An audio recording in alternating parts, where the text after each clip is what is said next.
Amen. Est-ce qu'on peut acclamer encore le Seigneur?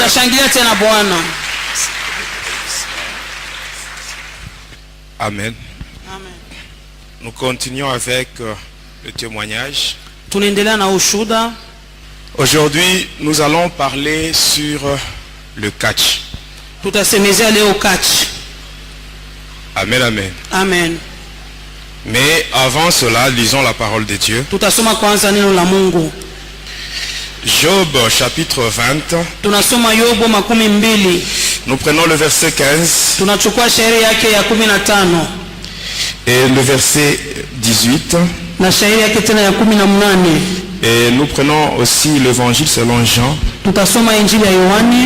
le chapitre 11,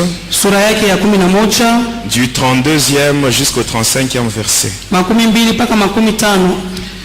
Job 20, verset 15, nous lisons au nom de Jésus. Il a englouti de richesses, il les vomira. Dieu le chassera de son ventre. Verset 18. Il rendra ce qu'il a gagné et n'en profitera plus. Il restituera tout ce qu'il a pris et n'en jouira plus. Jean chapitre 11, verset Jean chapitre 11, 32 à 35.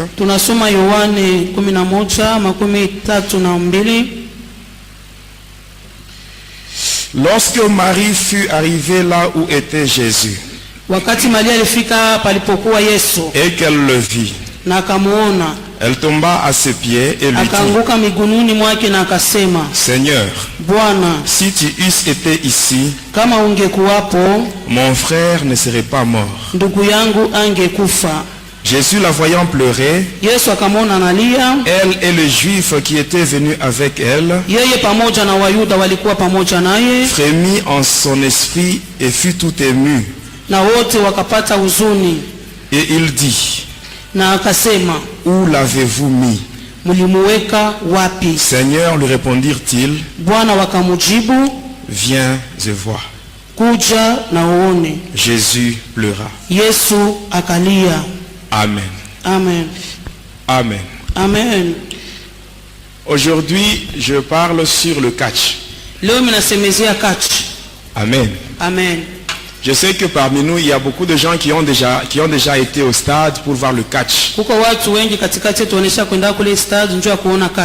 Il y a parmi nous des gens qui ont déjà suivi les catcheurs pendant qu'ils passaient sur la route en train de faire leur publicité. Amen. Amen. Il y en a beaucoup. Mais ce qui est grave, c'est que les gens ne savent pas ce que les catcheurs font. Beaucoup de gens croient que le catch c'est un sport. Le catch que nous voyons ici, mes bien-aimés, c'est du satanisme qui se présente avec une façade sportive. Amen. Amen. Avant de parler sur le catch, je sais qu'ici il y a beaucoup de sorciers. Amen. Amen. Je vous dis la vérité. Amen. Amen. Il faut abandonner cela, ce n'est pas bien. Je parle sur la manière dont le sorcier, c'est que les sorciers font pour détruire le mariage de beaucoup de gens. Amen. Amen. Je parle rapidement sur ça et on passe directement au catch. Je sais très bien, ici, il n'y a personne qui peut lever son doigt pour dire qu'il n'a jamais demandé de l'eau à boire chez autrui. Amen. Amen. Qu'est-ce qui se passe? Si un sorcier veut détruire le mariage, vous arrivez quelque part, Unafika fasi moja. Vous demandez de l'eau à boire. Unaomba kwa maji ya kunywa. Si vous avez affaire à un sorcier, kama uko mbele ya mlozi, quand il entre dans la maison, wakati anaingia mnyumba, il prend le gobelet. Anachukua mkopo. Avant d'y mettre de l'eau, mbele awe kutia mo maji, il commence d'abord par cracher dans le gobelet. Anatemea mo kwanza mate yake. Et ce n'est que par après il mettra de l'eau. Na kisha yake anatia mo maji. Et il vient vous donne. Na anakuwa anakupatia. Vous aussi pressé que vous êtes. Unakuwa kiu kishapita sana. Vous buvez. Unakunwa. Et lorsque vous serez maintenant à la maison, wakati utarudia nyumbani kwako, vous allez vous retrouver utajikuta en train de donner des réponses là compliquées, des réponses insolentes. uko na jibu tu kijibu. Et vous ne savez même pas d'où viennent ces réponses. Hautekele majibu yenyewe inatokea wapi. Quand vous buvez l'eau, wakati unakunywa maji, où il y a cette salive là, mule mko ile mate, la salive en question, ile mate ile, c'est juste un support où doivent se mettre les démons. Ni pale pa musingi mandemona batashukia. Quand vous buvez, ce sont les démons qui entrent. Et ce sont ces démons qui vont vous pousser à répondre d'une manière là insolente. Et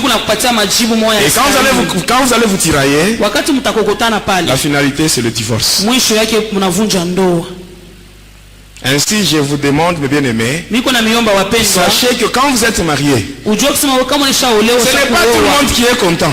Et quand vous arrivez quelque part, vous avez soif, vous demandez de l'eau. Quand on vous donne, citez le nom de Jésus. Même intérieurement. Parce que la salive là, c'est un support où se mettent les démons. Ainsi quand vous citez le nom de Jésus, la Bible dit que devant le nom de Jésus, tout genou va fléchir.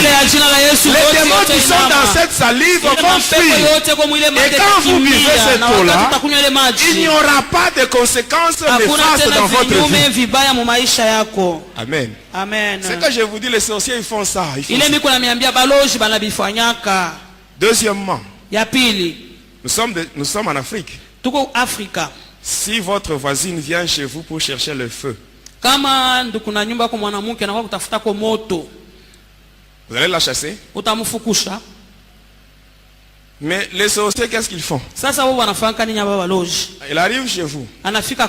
Dans sa main, il y a une poudre. On appelle ça la poudre d'aspergésmen. Et cette poudre-là, elle est invisible aux yeux charnels. Le sorcier ou la sorcière prend le feu. Mais en prenant le feu, elle ouvre la main. Cette poudre reste sur votre brasseau. Et la nuit, vous allez faire entrer votre brasseau.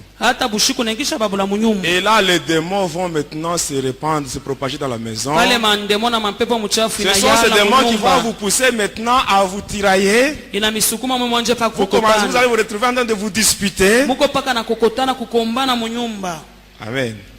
La finalité, divorce. Et il faut prier que nos maisons soient embrasées, que nos maisons soient entourées par des flammes de feu, de telle sorte que les sorciers ne puissent pas avoir accès à nos maisons. Amen. Amen. Ça, ce sont des choses qui se font. Passons rapidement au catch. Amen. Amen. Hier, nous avons fait la pêche.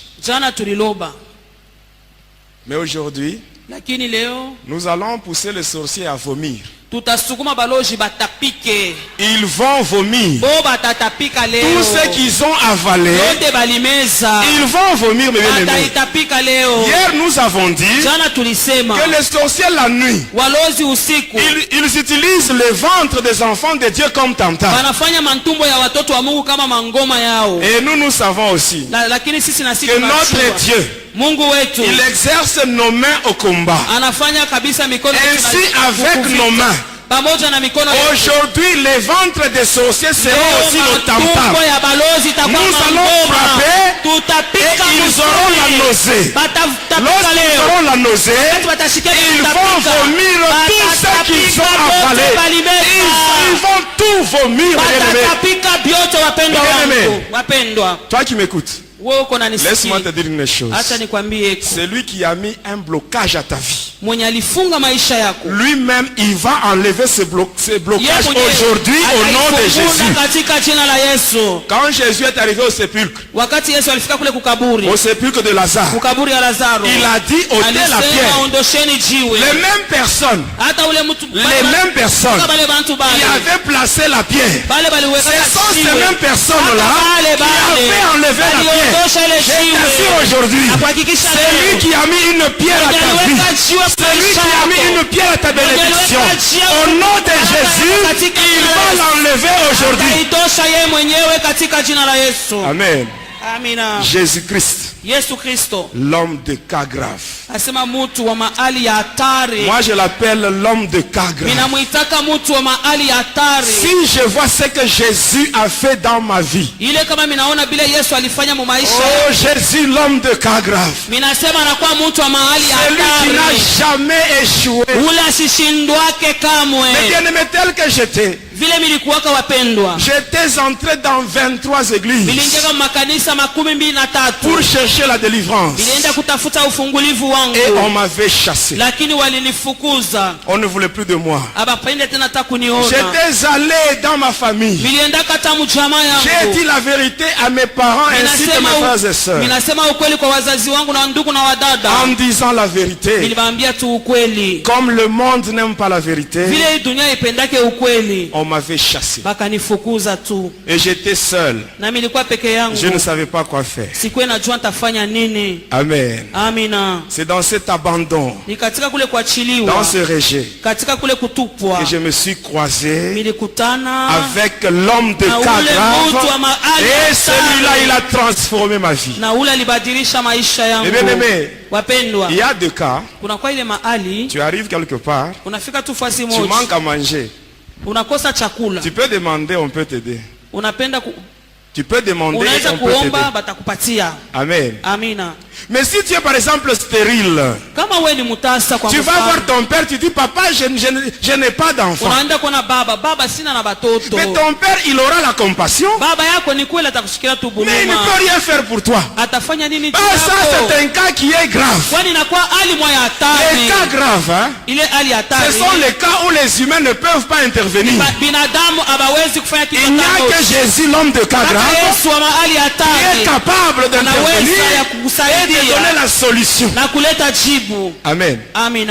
Tout ce qu'on a appris dans ta vie, ça va sortir. Aujourd'hui, ça va sortir. Amen, amen. Quand j'étais encore au collège, on s'amusait avec les amis. On faisait de petits rings, hein?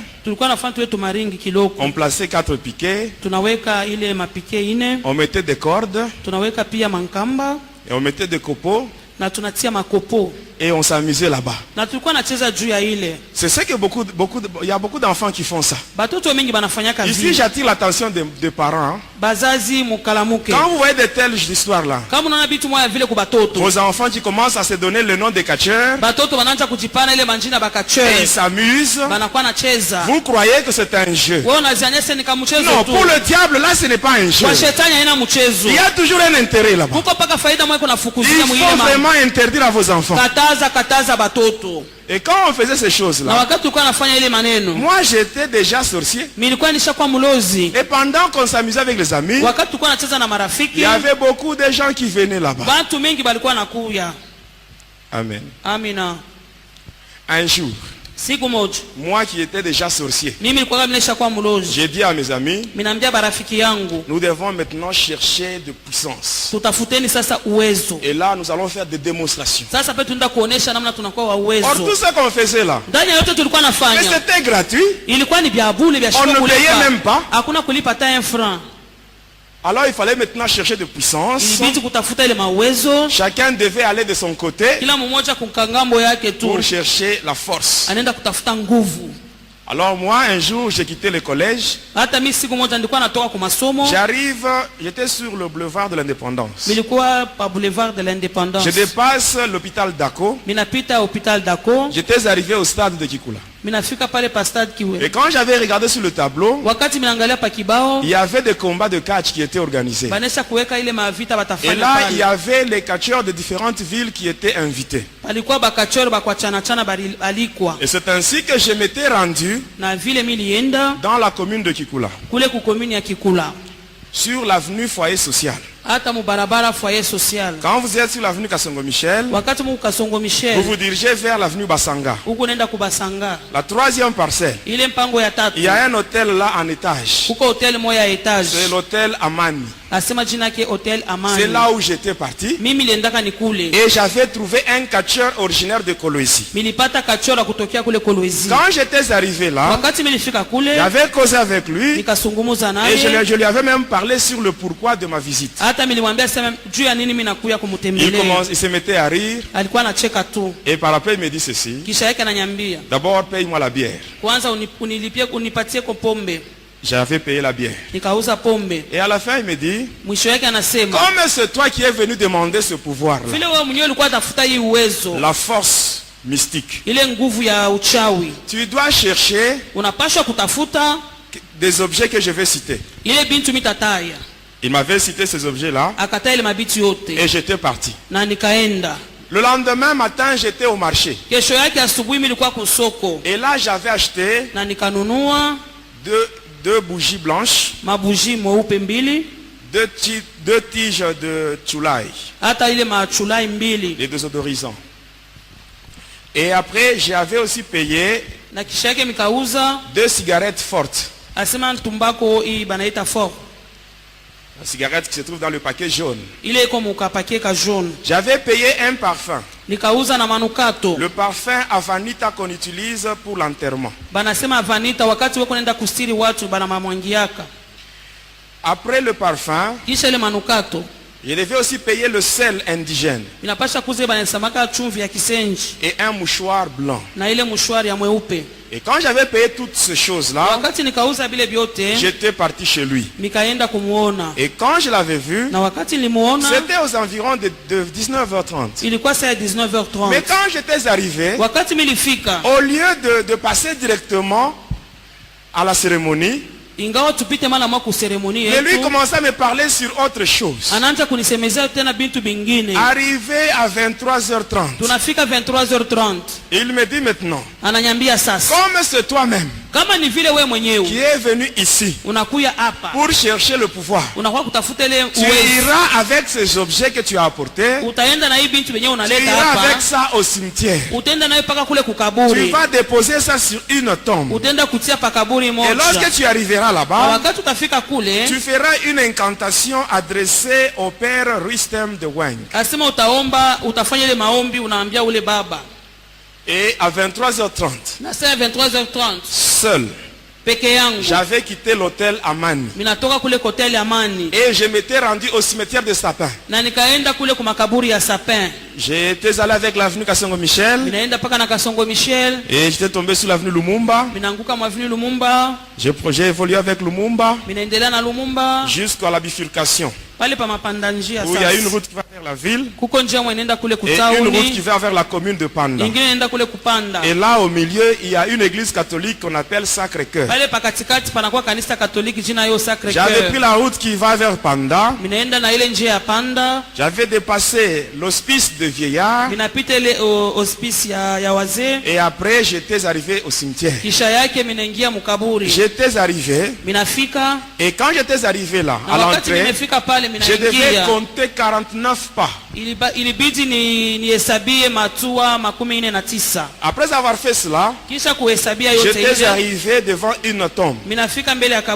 J'avais déposé ce que j'avais. Et ainsi, après cela, avec une lame de rasoir, je m'étais blessé à mon petit doigt. Et j'avais pressé mon doigt. Et je l'avais pressé. De telle sorte que 6 gouttes de mon sang étaient tombées. Et j'étais rentré chez moi. Et le lendemain au petit matin, vers 4h du matin, j'étais encore au cimetière. Et j'avais repris ces histoires-là. Mais quand j'étais arrivé là, les histoires que j'avais laissées n'étaient plus intactes.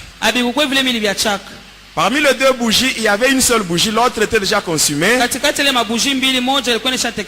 Parmi les deux cigarettes, il y en avait une seule, l'autre qui était aussi consumée. Les deux tiges là de Chulai étaient consumées. Le parfum était aspergé sur tous les éléments que j'avais. Et le seul indigène était là. Ainsi que le mouchoir blanc. J'avais pris toutes ces choses. J'étais rentré avec ça. Et quand j'étais arrivé chez le catcheur, je lui avais expliqué tout ce que j'avais fait la nuit au cimetière. Et il me dit, tu reviendras le soir. À 19h, j'étais allé le voir. Nous étions dans sa chambre. Et il m'avait dit ceci. Ce qui va se faire aujourd'hui, c'est une cérémonie qu'on appelle le Yarga. Alors quand j'étais arrivé là, il m'avait demandé d'amener un coq. Et j'avais apporté ça. Et quand j'étais là, il m'avait donné une bouteille remplie de bière. Et il m'avait demandé de boire cela. Et pendant que je buvais, ce qui entrait en moi, ce n'était pas la bière, mais c'était le sang humain. Il m'avait donné toute une bouteille. Et j'avais bu. J'avais tout terminé. Et par après il me dit, tu vas couper la tête du coq avec tes dents. Et j'avais tenu le coq comme ça. Je m'étais concentré. Et là j'avais coupé sa tête avec mes dents. Et par après il me dit ceci. Il me donne d'abord une soutane de couleur rouge. Sur cette soutane là, il y avait un nom d'un démon qui était marqué là-bas. C'était le nom de Zagam. C'est-à-dire le démon qui a le contrôle de 9 cimetières. Il m'avait dit ceci. Lorsque tu arriveras à la maison, arrivé à minuit, tu te déshabilleras totalement. Et tu mettras sur ton corps cette soutane. Tu feras des incantations. Et après tu te mettras au lit. C'est ce que j'avais fait. Le matin quand je m'étais réveillé, je regarde sous mon oreiller. Il y avait un petit colis. Quand j'avais ouvert, à l'intérieur il y avait une poudre de couleur verte. Et j'avais pris cette poudre là. Et j'étais allé voir le catcheur à l'hôtel. Quand j'étais arrivé là-bas, qu'est-ce qui s'était passé? Il m'avait dit ceci. Comme c'est toi-même qui es venu chercher le pouvoir, la nuit tu iras au cimetière. Et là tu vas déterrer un crâne.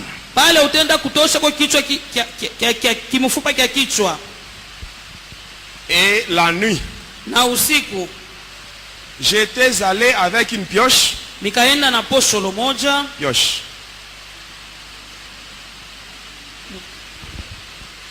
J'étais allé avec une pioche. J'avais pris la route qui va vers Kolwezi. Je m'étais arrêté à un cimetière, le cimetière de Katuzembe. J'avais mon petit sac. J'étais entré au cimetière. J'étais arrivé devant une tombe. Aux environs de minuit. Et là je m'étais mis à creuser. Et là j'avais enlevé le crâne. J'avais mis ça dans mon sac. J'étais rentré. J'étais allé présenter cela au catcheur. Quand je lui avais remis cela, qu'est-ce qu'il m'avait dit par après? Il m'avait dit ceci. Maintenant la poudre que tu as eue, tu vas prendre de l'argent. Tu vas prendre cette poudre et tu vas asperger sur l'argent. Et cet argent là, tu iras jeter ça en route à 2 endroits différents. J'étais allé et j'avais placé ça. Après avoir fait cela, Un jour plus tard, j'étais allé chez le catcheur. Et quand je l'avais trouvé, qu'est-ce qui s'était passé? Le crâne que je lui avais laissé était rempli du sang. Le sang là, c'était le sang de deux personnes qui avaient ramassé l'argent que j'avais jeté en route. Faites attention mes bien-aimés. Amen. Il y a certaines personnes, quand elles arrivent sur la route, elles voient l'argent, elles regardent à gauche et à droite, il n'y a personne, elles ramassent, elles mettent dans la poche. Faites très attention. Vous risquez de vendre votre vie à 100 francs. Et quand le crâne était rempli du sang,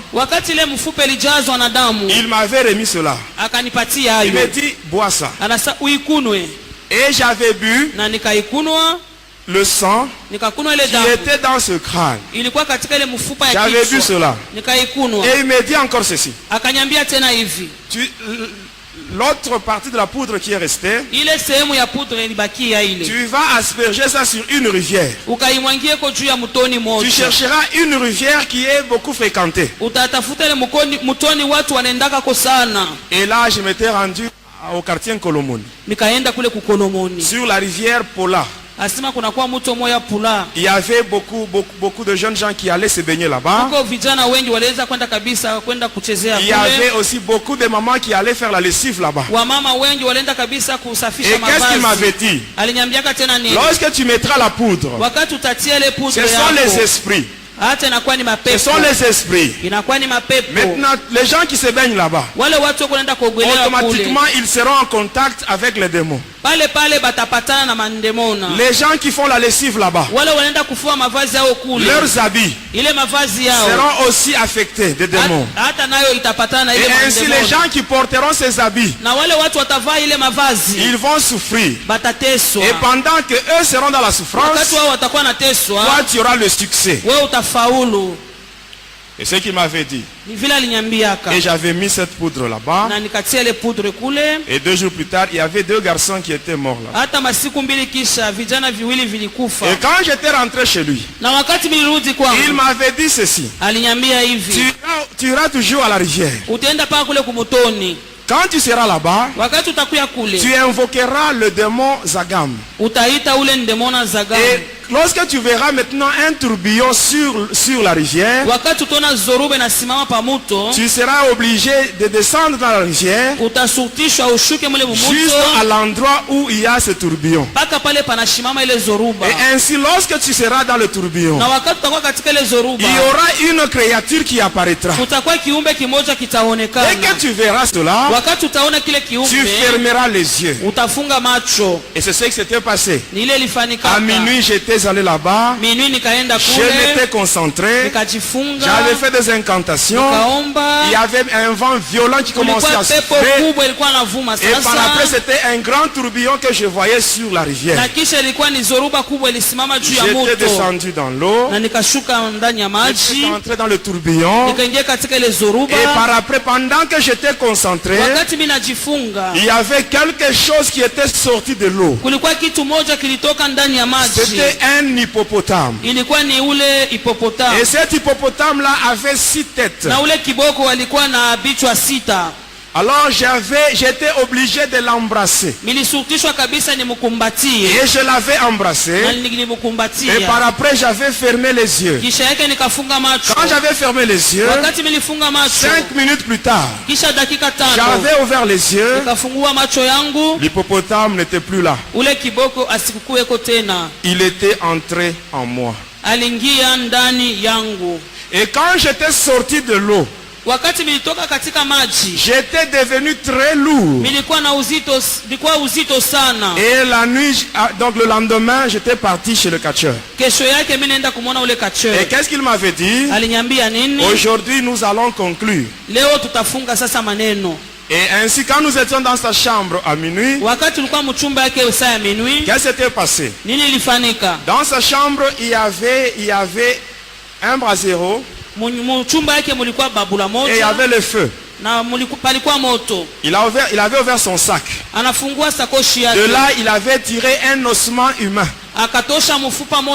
Il l'avait placé sur le feu. Il prend un petit couteau. Quand l'os était sur le feu, il commençait à changer de coloration. Quand il était noir, il avait pris maintenant le sel indigène. Il avait ouvert ses colis. Avec son petit couteau, il frottait maintenant l'os. C'était un ossement humain. Et pendant qu'il frottait, il y a une poudre là qui sortait de l'os.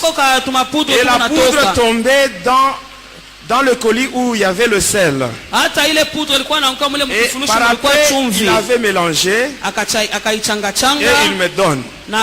Il dit, tu dois sucer et avaler. J'avais obéi.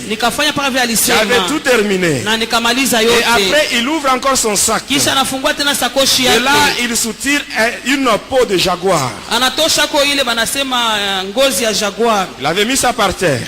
Il prend le mouchoir que j'avais récupéré au cimetière.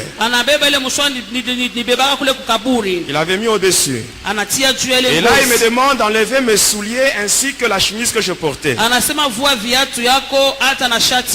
J'avais enlevé ça. Je m'étais retrouvé pieds nus et torse nu. Et il m'avait demandé maintenant de me mettre au-dessus du mouchoir. Et quand j'étais au-dessus, il avait pris la bougie que j'avais récupérée au cimetière. Il l'avait placée devant moi. Et après avoir prononcé quelques paroles, la bougie s'était allumée d'elle-même. Et par après, il prend la cigarette qui était restée au cimetière. Et il avait allumé avec la flamme de la bougie. Il me donne, il me dit fume. Et je ne devais pas fumer d'une manière ordinaire. Je devais fumer en introduisant la cigarette dans une narine et boucher l'autre. Et faire sortir la fumée par la bouche. Et c'est ce que j'avais fait. Et juste quand j'avais terminé, j'ai commencé à trembler. Je sentais une forte chaleur m'envahir. Et par après, je sentais comme si derrière moi il y avait encore quelqu'un. Et je sentais qu'il y avait quelqu'un qui venait derrière moi. Et cette personne qui venait derrière moi m'avait embrassé par derrière. Et il était entré en moi. Et pendant ce moment, le catcheur, lui, il était devant moi. Dans sa chambre là, il y avait un morceau de bois. Il a pris ce morceau de bois. Il a commencé à me frapper avec ça. Et pendant qu'il me frappait, moi je sentais comme s'il était en train de me gratter. Et par après même le morceau de bois s'était même brisé. Et après il avait pris la position de combat. Position de combat. Il m'avait donné 4 coups de machette dans la poitrine. Quand on parle de coups de machette dans le catch, c'est cette partie, l'avant-bras. On frappe au niveau de la poitrine, c'est ce qu'on appelle coup de machette. Il m'avait frappé à 4 reprises. Et quand il m'avait frappé, je sentais que lui aussi il était en train de me gratter. Je n'avais même pas bougé. Je le regardais. Et là, le catcheur commençait à trembler. Il me regarde. Il dit, en tout cas, toi, tu es une grande personne. Et par après, il me donne le savon. Le savon luxe. On sait le savon luxe. Quand vous regardez bien ce savon là, vous voyez une image d'une dame là. Vous avez déjà vu ça? C'est une dame du monde de ténèbres. Son nom c'est Madame Sophie. Ainsi, quand vous achetez ce savon, avant de vous laver, priez sur ce savon. Amen. Amen, amen. Vraiment, on n'a pas assez de temps. J'allais vous parler même sur les différentes dames que vous voyez sur le lait de beauté. Diproson, Rico, Johanna. Je crois la semaine prochaine, je vais vous expliquer. Je vais vous parler sur tout ça. Même sur le maquillage. Hein? Rouge à lèvres. Mauve, la couleur violette. Je vous parlerai sur les démons qui agissent dans ces histoires. Amen. Est-ce qu'on peut continuer? On peut continuer. Amen. Alors il m'avait donné ce savon. Et qu'est-ce qu'il m'avait dit? Lorsque j'avais le savon, dans un coin de sa chambre, il y avait un vase où à l'intérieur il y avait de l'eau avec certaines racines. Et là il m'a demandé d'aller me laver là-bas. Quand je m'étais lavé, il m'a dit garde la mousse de savon dans ta tête, dans tes cheveux. N'enlève pas la mousse. Et il m'avait demandé de venir me mettre à côté de lui sur le lit. Et qu'est-ce qu'il m'avait dit? Tu dois enlever la mousse là de savon. Lorsque le coq va chanter pour la première fois. Mais si tu dors et que le coq chante pendant que toi tu es dans le sommeil, sache que tu mourras dans ton sommeil. Et ce jour-là, mes bien-aimés, j'étais allongé sur le lit à côté du catcheur avec les yeux ouverts. Amen. Vous savez, les satanistes, hein? Je dis souvent qu'ils sont sérieux. Quand on leur dit ceci, ils obéissent. Quand Lucifer nous dit ceci, nous aurons une réunion au fond de l'océan Atlantique à 1h du matin. Déjà à minuit, vous êtes déjà là. Vous êtes déjà là. Parce que si vous arrivez à 1h, même 1h, 1 minute, automatiquement le diable vous tue. Ah, mais chez les enfants de Dieu, ce n'est pas ça. Si on leur donne un ordre, si le berger leur donne un ordre, ce n'est pas tout le monde qui obéit. Ce n'est pas tout le monde qui obéit. Mais bien aimés dans les Seigneurs. Mais bien aimés dans les Seigneurs. La Bible nous dit ceci. Dans 1 Samuel 15, 22, la Bible nous dit l'obéissance vaut mieux que le sacrifice. Et là, moi, j'avais obéi. Et vers 3h du matin, quand le coq avait chanté, 3h du matin, je m'étais réveillé rapidement. Et là, j'étais allé dans le vase. Et je m'étais lavé, j'avais tout enlevé. Et j'étais rentré sur le lit. Vers le petit matin, le catcheur me réveille. Vers 5h. Il me dit, prends maintenant le vase avec tout son contenu. Va verser le contenu du vase sur la route. J'étais sorti. J'arrive au croisement des avenues Kasongo Michel et foyer social. À côté, il y a un centre de santé. Et c'est là où j'avais déversé le contenu du vase. J'étais rentré. Et vers 7h, il me dit, dans quelques minutes, nous verrons si tu as réussi. Amen. Amen. Quelques minutes plus tard, je sens comme si on m'avait poignardé au niveau du ventre. Je sens quelque chose là qui commence à circuler dans mon corps. Je vois des choses au niveau de la poitrine et ça descend même dans la main. Quand c'était arrivé au niveau de l'avant-bras, j'avais vu que c'était un gros clou qui était dans mon corps. Et il me dit ceci: le clou que tu vois, c'est ça le pouvoir de Tarzan moteur. Et cela fonctionne avec l'esprit de la première personne qui a piétiné sur ce que tu as déversé sur la route.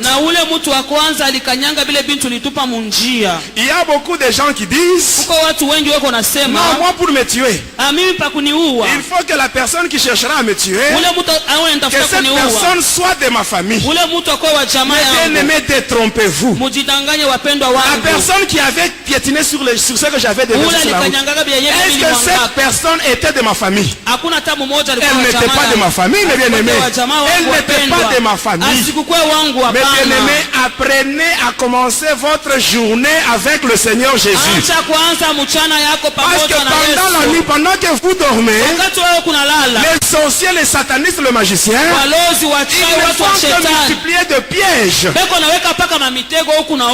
Et aujourd'hui, nous voyons beaucoup de gens qui font des slogans.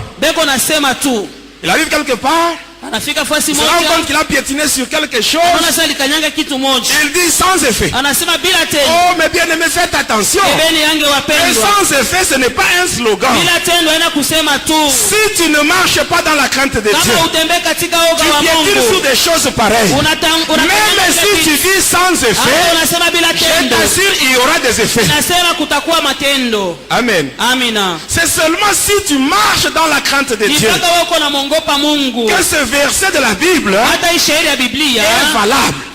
C'est que Dieu dit lui-même dans Ésaïe 54, 17, il dit: toute arme qui sera forgée contre vous sera nulle et sans effet, et toute langue qui se lèvera en justice contre vous, vous la condamnerez.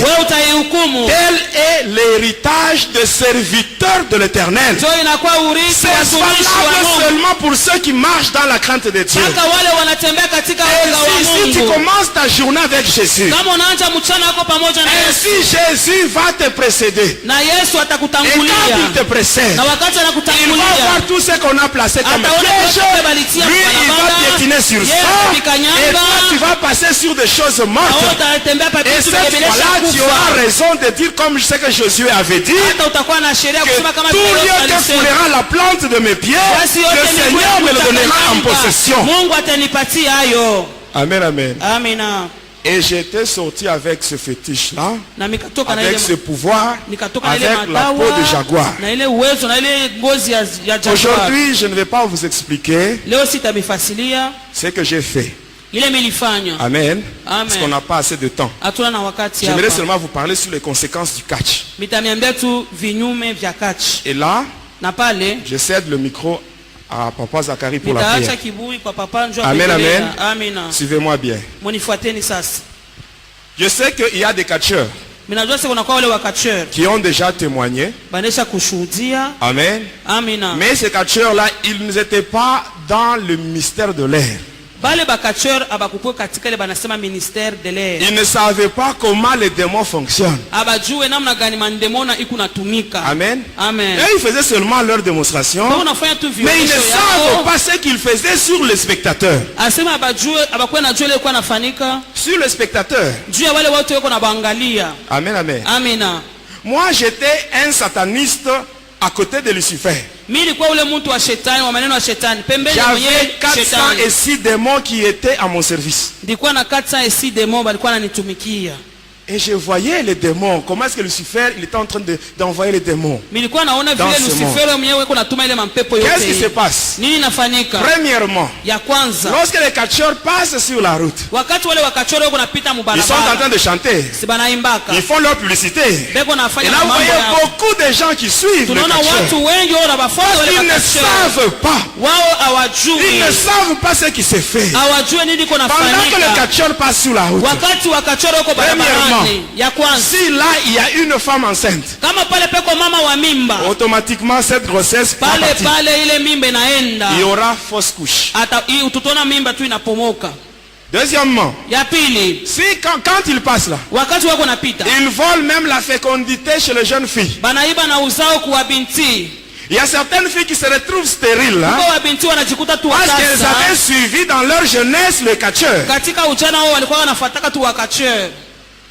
Et quand ils passent, ils prennent même la chance aux filles de se marier.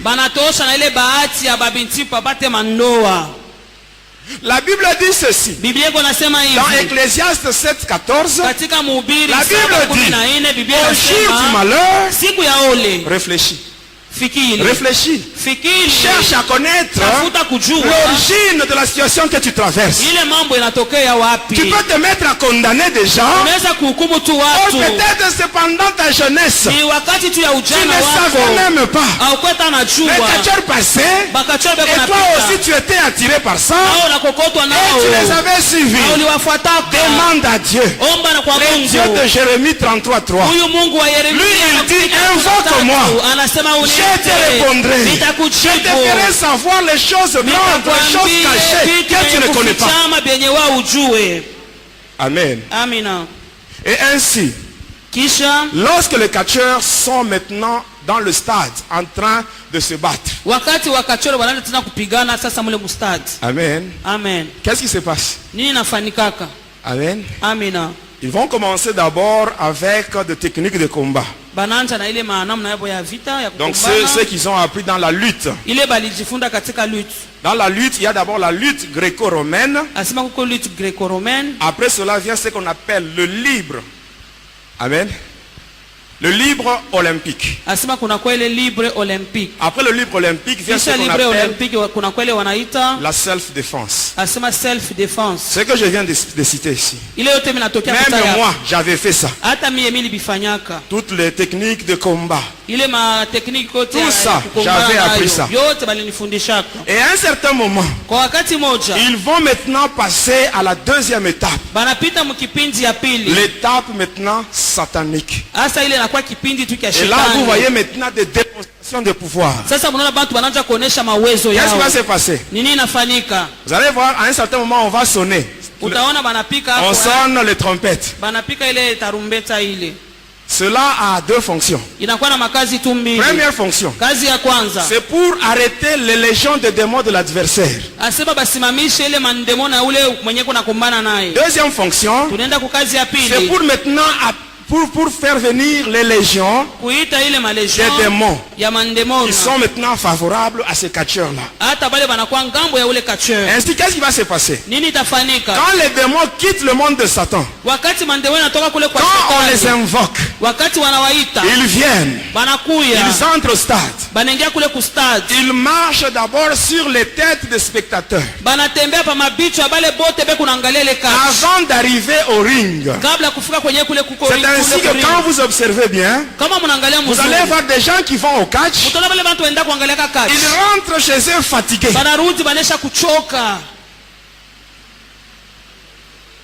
Amen, amen. Je vous dis la vérité. Et quand les démons marchent sur les têtes, ils arrivent sur le ring. Le catcheur qui les a invoqués, il va maintenant les utiliser pour terrasser l'autre. L'adversaire peut tomber. On compte mais il se relève. Ou bien il va commencer il aura tendance à tomber. À un certain moment, vous allez voir qu'il commence maintenant à résister. Et quand il résiste, cela veut dire que les démons qui sont venus ne sont pas capables pour le faire tomber. Ne sont pas capables. Ainsi, l'autre va hypnotiser son adversaire. Et quand il hypnotise son adversaire, vous le voyez maintenant en train de faire des gestes. Les gens ne savent pas. Quand il fait ce geste-là, il prend les démons démons qui sont venus, il les renvoie dans la foule. Il les renvoie dans les spectateurs. Et quand ils vont là, ils retranchent les années. Il retranche les années. Et les démons rentrent. Et le catcheur les utilise, il frappe. Et il gagne. Quand il gagne, les spectateurs se mettent à acclamer. Pendant que cet homme vient de gagner avec leurs années. Mais bien aimé, Dieu, Mungu, il n'y a que Dieu seul qui connaît le nombre d'années que nous allons faire sur cette terre. Mais il y a certaines personnes, amen, à cause de ce spectacle-là, le diable a déjà retranché des années dans la vie de beaucoup de gens. C'est ainsi qu'il y a certaines personnes qui meurent précocement. Mais bien aimé, nous savons que tous nous allons mourir. Mais s'il faut mourir, il faut mourir au temps fixé par Dieu et non pas au temps fixé par le diable. Tu es parmi nous. Tu as déjà été au stade. Tu as déjà vu le catch. Tu as déjà vu ça. Il y a des années que le diable a déjà retranché. Peut-être tu es ici. Ce sont tes enfants qui aiment le catch. Peut-être c'est ton mari qui a déjà été au catch. Il y a des années qui ont déjà été retranchées. Regarde, tu as déjà été là-bas combien de fois? Il y a maintenant combien d'années qui te restent? Parce que quand tu vas là-bas pour voir le catch, tu n'es plus dans la présence de Dieu. Tu n'es plus protégé par Dieu. Et là le diable peut faire tout ce qu'il veut sur toi. Mais ce soir, pour toi qui es venu aujourd'hui, laisse-moi te dire une chose. L'homme de cas grave, il va te retourner les années qu'on a retranchées. L'homme de cas grave, qui est le Seigneur Jésus. Oh, les catcheurs, ils ont volé ta fécondité. Ils ont volé la chance de ton mariage. Ils ont même volé les grossesses que tu avais. Ils ont retranché les années. Ils ont retranché. Mais moi je connais une femme. Une femme qui avait perdu son frère. Son frère Lazare. Cette femme-là était triste à cause de la disparition de son frère. Un jour elle était devant Jésus. Et là elle pleurait. Elle dit à Jésus, Seigneur, si tu eusses été ici, mon frère ne serait pas mort. Mon frère ne serait pas mort. Jésus, il a vu cette femme-là. Elle avait la douleur en elle. Or la Bible nous dit que Jésus, c'est lui qui est l'homme des douleurs. Lui qui est l'homme des douleurs, il se trouve devant une femme qui a la douleur. Alors il prend la douleur de cette femme-là. Ça devient sa douleur à lui. Et là la Bible dit, Jésus pleura. J'aimerais que Jésus puisse pleurer à cause de la situation que tu traverses. Que Jésus puisse pleurer aujourd'hui.